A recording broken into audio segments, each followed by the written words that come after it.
La leyenda de Reiki. Existe una cierta controversia respecto a la historia de la vida del descubridor del método Reiki, el maestro Mikao Usui, y cómo ésta apareció. No hay registros oficiales detallados sobre su historia, que ha pasado de maestro a discípulo y siempre ha estado envuelta en mucho misterio. Con el fin de que el método fuera introducido en Occidente, se hicieron muchas alteraciones a lo largo de los años en la historia del maestro. Sobre todo, en lo que concierne a su formación profesional y a su desarrollo religioso. Lo esencial es una leyenda, conocida por haber sido transmitida de generación en generación, de maestros a alumnos, para contar cuál fue el origen de Reiki y la vida de su descubridor. Hoy sabemos que muchos aspectos de esta leyenda no son reales, pero es hermoso contarla y que el alumno pase por diferentes representaciones arquetípicas para que conozca cómo va a ser su práctica de Reiki. Vamos a conocer un poquito de esta leyenda. La leyenda cuenta que Mikao Usui se ordenó como cura católico. Era sacerdote y además rector en la Universidad de Doshisha, en Kioto. Se encargaba de dar clases sobre catolicismo a los alumnos. Era una persona curiosa, una persona que buscaba siempre la verdad. Había leído las Santas Escrituras miles de veces y se maravillaba con el trabajo del Maestro Jesús. Un día, en una de sus clases, algunos alumnos le preguntaron: «Maestro, ¿por qué si el Maestro Jesús sanaba con sus manos? Y él dice que nosotros alcanzaremos el cielo igual que lo hizo él, y que podremos hacer cosas más grandes incluso que las que hizo él. ¿Por qué no hay otros sanadores que se encarguen de utilizar sus manos para ayudar a los demás?» El maestro Usui se planteó la pregunta, la pensó y la debatió en su mente, sin encontrar respuesta.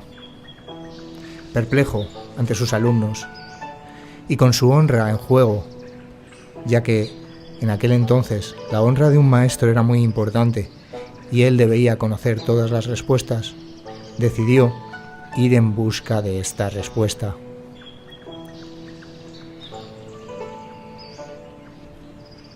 Él creía ciegamente que Jesús sanaba con sus manos, pero sus alumnos necesitaban hechos, registros, algún lugar de otras personas en las que se contase que tenían la capacidad de sanar con sus manos. Empezó en su búsqueda de esta respuesta. Decidió que lo más adecuado era viajar a donde más información había sobre el cristianismo y sus orígenes.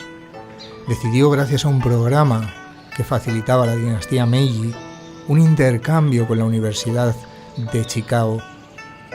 Gracias a su trabajo como rector en la Universidad de Doshisha, pudo viajar de forma gratuita a Estados Unidos para formarse en la Universidad de Chicago y conocer un poco más sobre la vida del Maestro Jesús y sus milagros.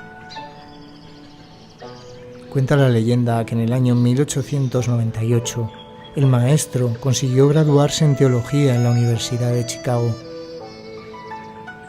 Allí también aprendió a interpretar diferentes lenguajes, lenguas antiguas como el chino y el sánscrito, lenguas indoeuropeas y muchos dialectos para conocer los santos escritos, las lecturas sagradas que le ayudaran a encontrar la respuesta que tanto anhelaba. Después de un largo periodo de estudio, sin haber encontrado las respuestas que buscaba, decidió continuar su investigación en otro lugar. Recordó que en su niñez le habían contado las historias de cómo Buda había ayudado a personas enfermas, a ciegos, a tullidos. Entonces decidió profundizar en los orígenes del budismo. Para ello regresó a Japón y buscó alguna escuela budista en la cual le pudieran enseñar un poco más sobre lo que ya conocía del maestro Buda.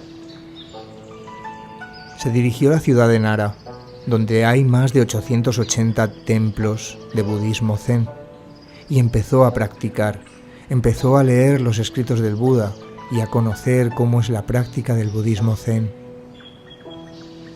Leyó muchos de los sutras donde hablaba de las curaciones de Buda, de cómo por arte de magia los enfermos se sanaban, cómo el Buda imponía sus manos para mejorar la vida de los que tenía a su alrededor, desde la compasión y el amor incondicional.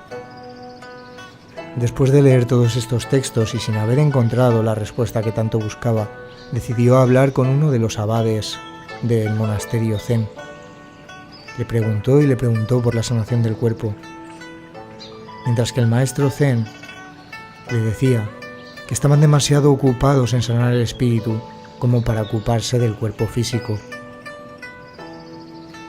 Ante la negativa de muchos maestros Zen de ayudar al maestro Shui, el maestro fue por los diferentes templos, buscando a sabios abades, a sabios maestros Zen que le pudieran dar una respuesta de cómo sanar el cuerpo físico.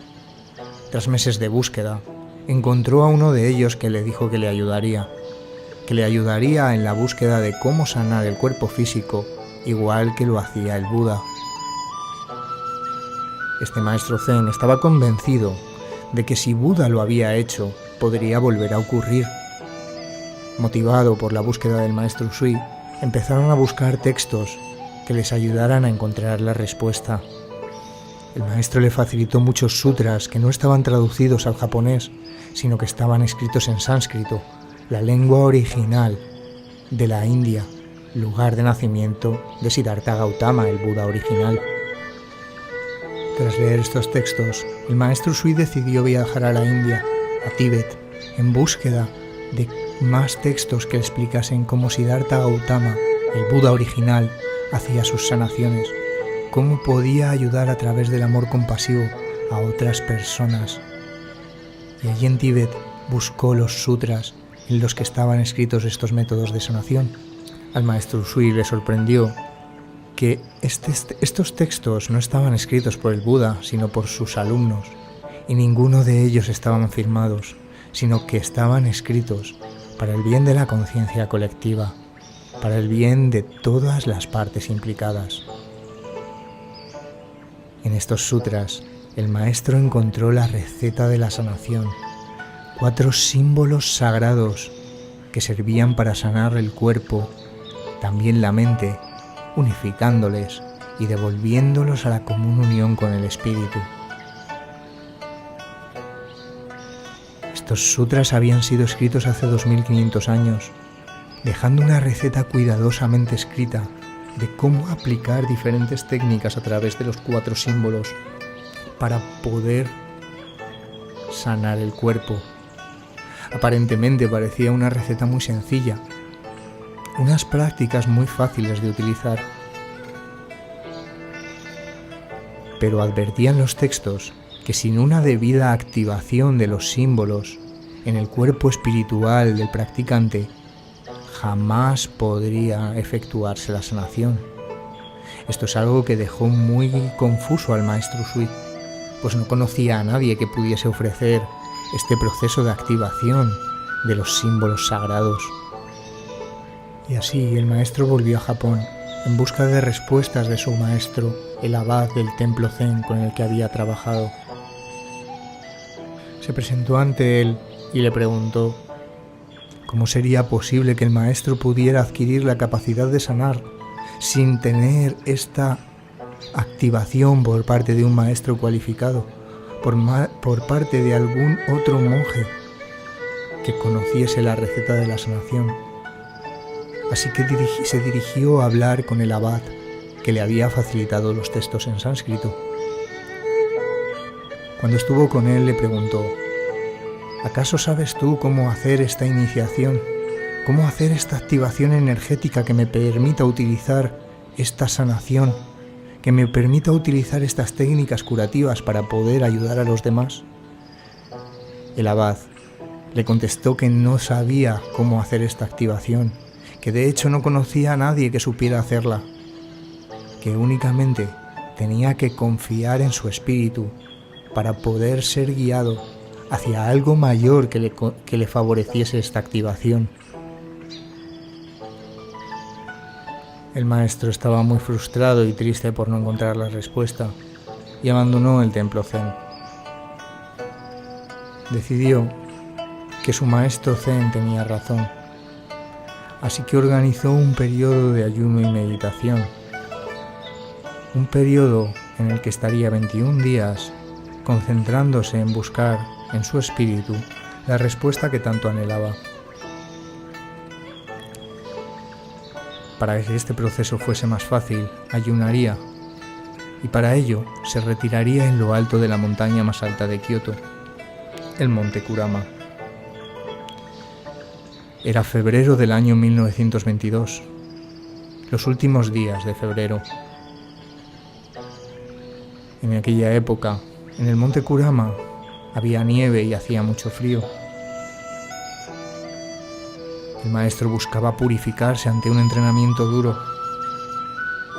Quería recibir una visión que le iluminase, que le permitiese elevar su conciencia para conocer la respuesta que tanto buscaba. Y de no ser así, prefería morir. Ante las inclemencias del tiempo, prefería verse muerto. Necesitaba conocer la respuesta, y en marzo de 1922 empezó su ayuno de meditación. Subió a lo alto de la montaña sagrada del monte Kurama. Únicamente llevaba los sutras que había encontrado, una cantimplora de piel y 21 piedras que le servirían de calendario. Mientras los días pasaban, Mikao Usui ayunó absolutamente. Únicamente bebía agua. Sentado cerca de un pino y oyendo el sonido de un riachuelo, empezó a meditar. Empezó a rezar todo lo que conocía, entonaba cánticos, leía los sutras y le pedía al Creador que le diese el conocimiento necesario para saber cómo utilizar los símbolos sagrados. El ayuno y la meditación ampliaron las fronteras de la conciencia del maestro, y en la madrugada del 21º día, Mikao Usui tuvo una hermosa visión, en la cual vislumbró una intensa luz blanca que le golpeaba la frente. Esa luz le proyectaba fuera del cuerpo, le convertía en vibración, se separaba de su parte física, abrió totalmente su percepción a cómo está formado el universo y sus secretos. Sintió la comunicación profunda con su yo superior. Pudo ver muchas luces. Eran luces en forma de burbujas, hermosas burbujas de colores que contenían los símbolos sagrados.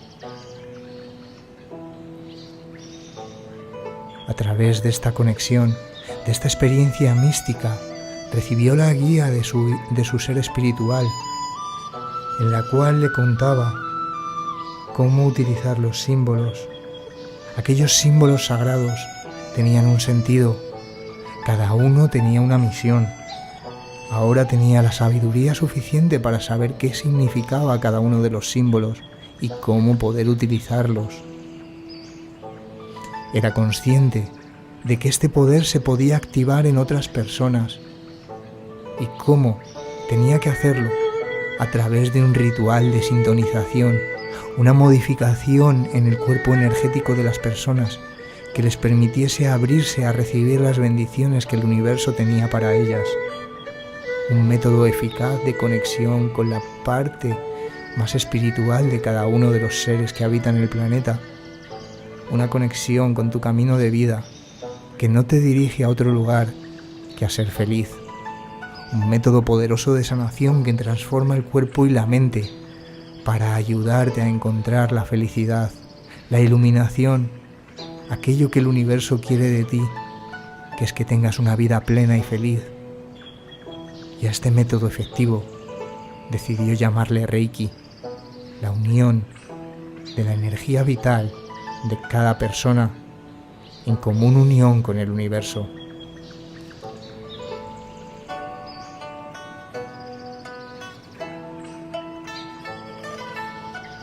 El maestro estaba contento, estaba feliz.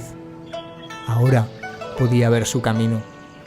Sabía que su periodo de ayuno y meditación habían terminado y decidió recoger sus cosas y bajar la montaña.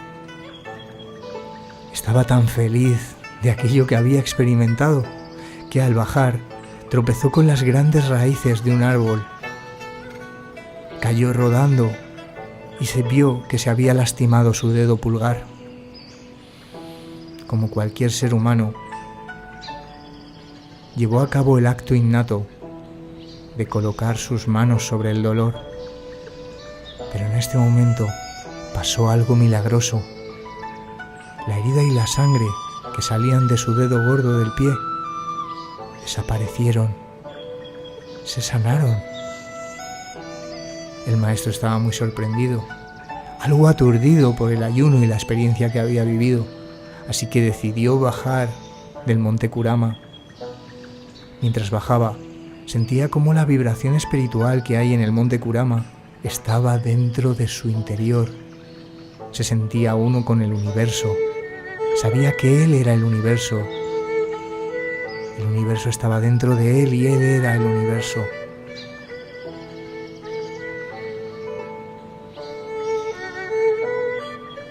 Al bajar del monte Kurama, paró en una posada.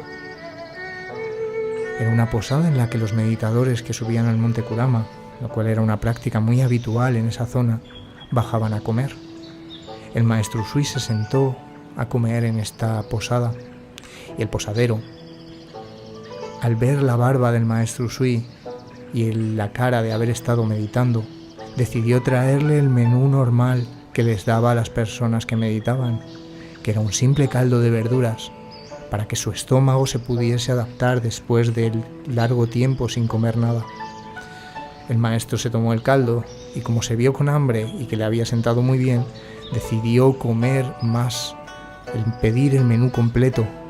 El posadero le dijo que si pedía el menú completo se sentiría mal, ya que había estado un largo periodo sin poder comer.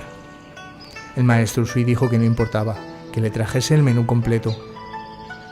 Y así el maestro Usui comió y comió, y vio que se encontraba bien. Se sentía muy feliz, se sentía pleno, pero escuchaba cómo a lo lejos había un llanto. Una persona lloraba. Era la hija del posadero. Se acercó a ella y le preguntó: «Pequeña, ¿por qué lloras tan desconsoladamente?». Y la niña le contestó: «Tengo un dolor de muelas que me hace mucho daño».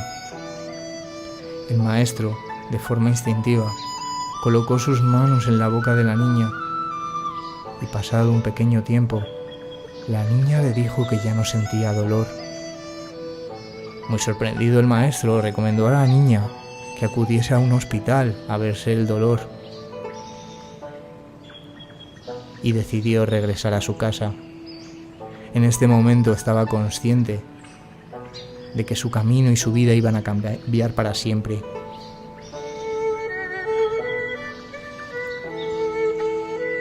El maestro Usui regresó a casa, a su monasterio, el monasterio Zen en el que había conocido los sutras. Cuando llegó, sus compañeros le dijeron que su maestro, el sabio abad Zen, estaba muy enfermo. Tenía un fuerte ataque de artritis. Rápido, el maestro Usui se dirigió a la habitación de su maestro y le dijo: «Maestro, ya conozco la manera de sanar el cuerpo físico». El maestro Zen le dijo que le esperaba. Y entonces fue cuando el maestro Usui puso las manos sobre su anciano maestro. Mientras le sanaba, el maestro Usui le contó a su maestro cómo había sido la experiencia que había vivido. Le habló de la meditación, de las visiones y cómo había entendido que la energía que aplicaba era Reiki. Poco a poco, su sabio maestro le dijo que se encontraba mejor. Finalmente su maestro pudo recuperar la actividad normal. Los días pasaron y hubo gran revuelo en el monasterio por lo que había hecho el maestro Usui. Muchos de los monjes que allí vivían no se creían que el maestro hubiese adquirido ese don. El maestro fue criticado por sus compañeros. Así que tomó la decisión de abandonar el monasterio. Era el momento de comenzar a tratar a otras personas. Decidió que el Reiki, como era un gran regalo, debía dárselo a los más necesitados, a las personas de los barrios pobres que no tenían acceso a la sanación, no podían acceder ni a medicación ni a hospitales. Entonces ellos serían los que más se podrían beneficiar de la terapia Reiki. Decidió irse a trabajar con ellos, a los barrios más pobres de Kioto. Empezó a sanar a los pobres. Se formaban largas colas de personas sin hogar y en situaciones de carencia económica para que el maestro Usui les diese la solución que no les había dado otras personas, que les pudiese sanar sus males, que les pudiese ayudar en su camino. La intención del maestro era ayudar a los más pobres para que pudiesen reintegrarse en la sociedad, para que pudiesen tener una segunda oportunidad. Por eso comenzó a ofrecer sus tratamientos de forma gratuita, de forma altruista, desde su infinito amor compasivo hacia los demás. Muchas de las personas que trató consiguieron sanarse, consiguieron irse contentos y felices y muy agradecidos al maestro por lo que había conseguido. Después de esto, el maestro pensó que debería viajar a más lugares de Japón y comenzó a viajar por los pueblos de alrededor, pueblos y ciudades cercanas a Kioto, en los que él ofrecía su método de sanación.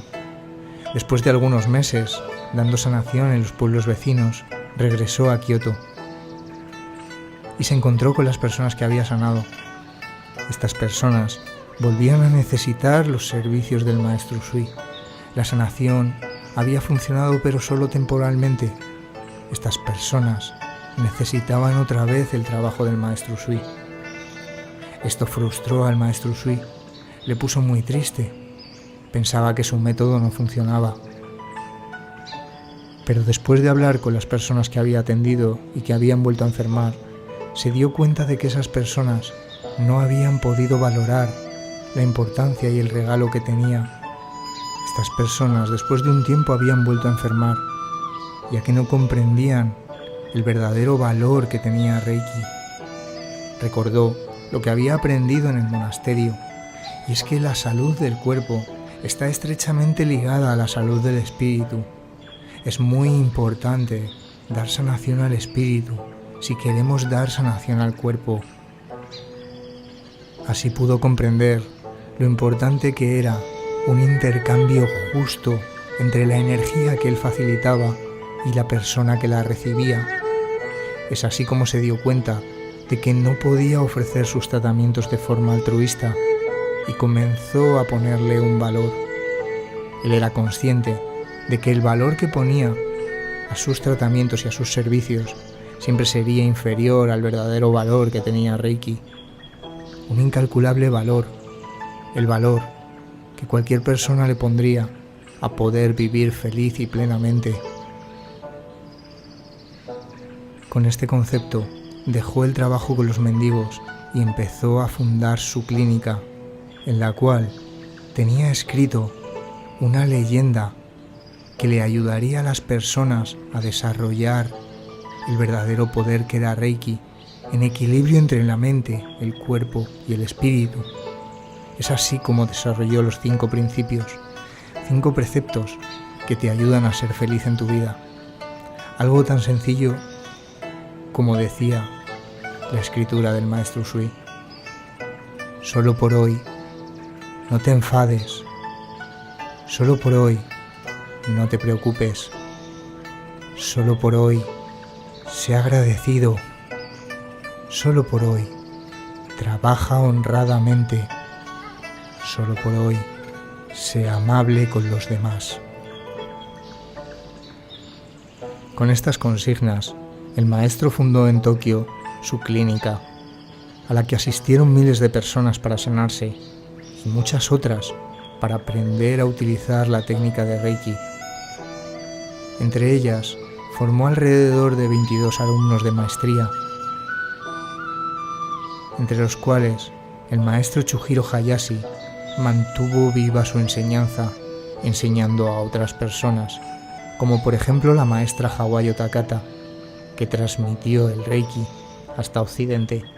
Y así, más de 100 años después de que el maestro Usui tuviera la experiencia en el monte Kurama, hoy tenemos la posibilidad de poder disfrutar del regalo que es Reiki. Si aún no lo conoces, te recomiendo que lo pruebes, pues es un hecho que cambia tu vida, como le ha pasado a miles de personas. Esta es la leyenda de Reiki. Ahora el resto de la historia la escribes tú. Gracias por tu escucha.